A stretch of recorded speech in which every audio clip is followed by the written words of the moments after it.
Won't be that bad.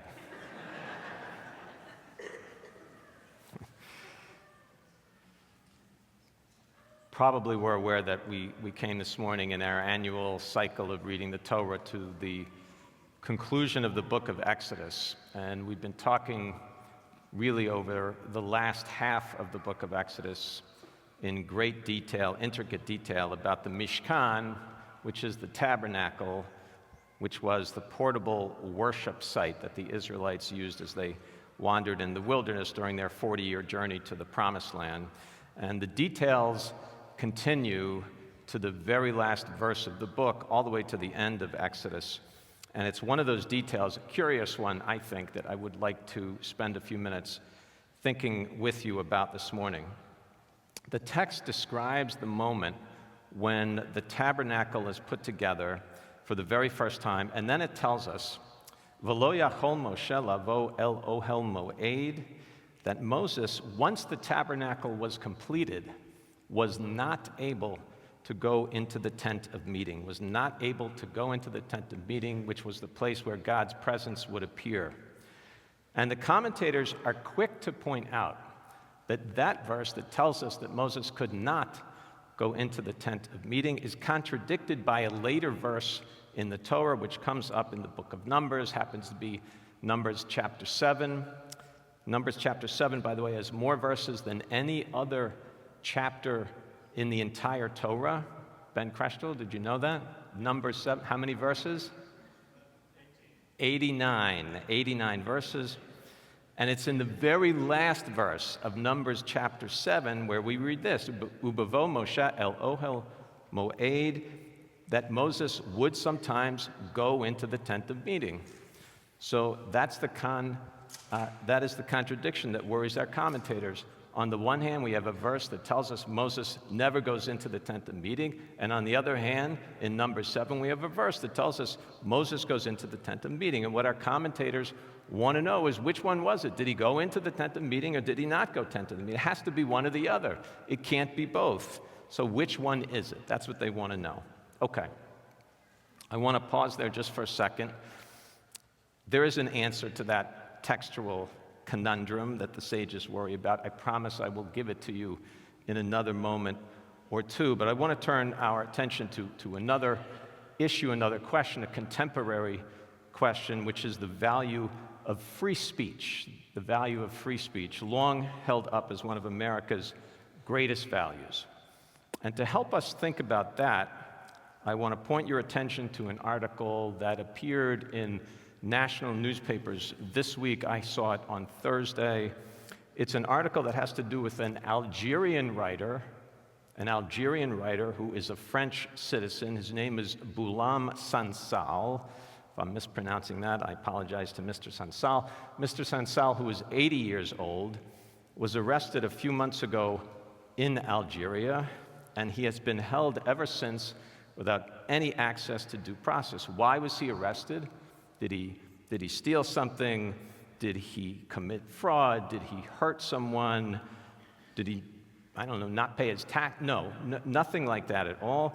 What he did do was say something that the Algerian government did not like, namely taking the side of Morocco in a territorial dispute between Morocco and Algeria. He made comments about it. He made them publicly, and a French newspaper, I believe, picked it up, and the Algerians saw the comments, and one night they arrived at his door, and they took him into custody, and they locked him up. That was in November, and there he sits to this day. So it's 5 months, working on 6 months that he's been in jail. Now, as Americans, reading that story or hearing that story, we probably would say, that's outrageous. That's outrageous. It's an example, we would say, of a country that doesn't have democratic values, that doesn't have Western values. It's an example of a country where the legal justice system is not functioning in a proper way. It's an example of a country that doesn't permit freedom of speech, but instead punishes it. And why would we say that? Because we grew up here in the United States of America, hearing about freedom of speech as one of the defining American values, and studying, many of us, during our formative years the text of the First Amendment, which states, First Amendment, and I will quote, "Congress shall make no law respecting an establishment of religion or prohibiting the exercise thereof." That first half of the First Amendment's been very helpful to the Jewish community over the years. It's the second half that talks about freedom of speech. Congress shall make no law abridging the freedom of speech or of the press or the right of the people peaceably to assemble. Congress shall make no law abridging the freedom of speech.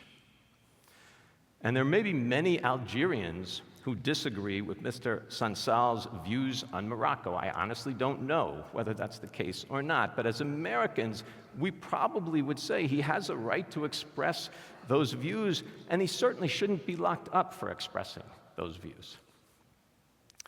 Now, this is an interesting time in our country to be thinking about the value of freedom of speech and what the First Amendment means. It's a time when people, and many of them actually interestingly similar dynamically to Mr. Sansal, natives of one country, but living in another country, in our country, many of them living legally in our country with the proper visas and the proper paperwork and the green cards that they need and all those kinds of things, where these people have been forcibly detained, some cases held in custody, and in some cases forcibly deported from our shores.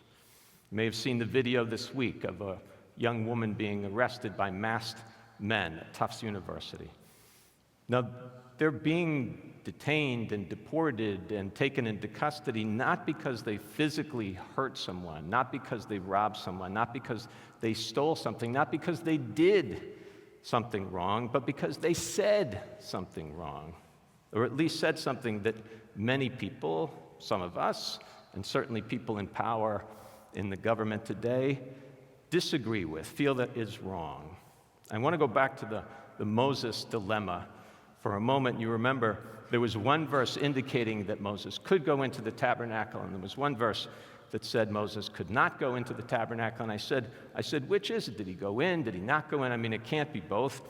And I'm wondering, is that a question we need to ask ourselves about freedom of speech in this country today? Is there freedom of speech or not? I mean, it can't be both. It can't be both. Free speech cannot mean that you can say whatever you want as long as I agree with it, right? But then if I don't agree with what you've said, if you say something that I don't like, that I don't agree with, I'll lock you up or deport you or in some other way silence you. That's not free speech. So is there free speech or is there not free speech? Has to be one or the other. But there's a third way. There's a third way, a middle way suggested by the sages' understanding of whether Moses could go into the tabernacle or could not go into the tabernacle. It's very, very Jewish. The answer essentially is sometimes yes and sometimes no.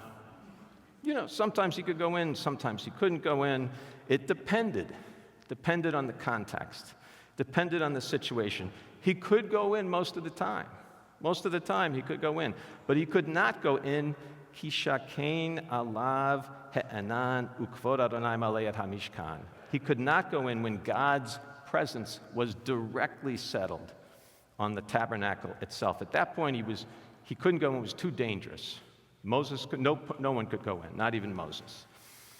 And in an odd way, we may be able to think about free speech like that. People have to be protected, and you should not be able to say anything to anyone at any time. I mean, that can be dangerous, and the classic example that's always cited is that legally you're not permitted to stand in a sanctuary or in a theater or whatever it is, a gathering of a group of people, and yell out, "There's a fire." I mean, you're legally not permitted to do that. It's dangerous. People can get hurt. Context matters. Context matters.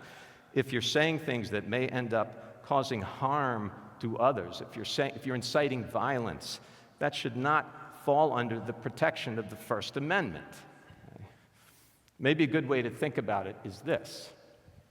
You can say hurtful things to me. I may not like it, but you can say hurtful things to me. But you may not say hateful things to me. That's crossing a line. We perceive of that as crossing a line. And at the very same time, there must be freedom of speech in this country. I mean, that has been crucial to what the Jewish community has been able to achieve here in the United States. Freedom of speech has to be defended. We should not be locking people up without any kind of due process because we don't like what they're saying, even if we strongly, deeply disagree with it. If we heard that that was going on in any other country in the world, we would say that's un-American to do that. That's un-American. The challenge, of course, is where's the line?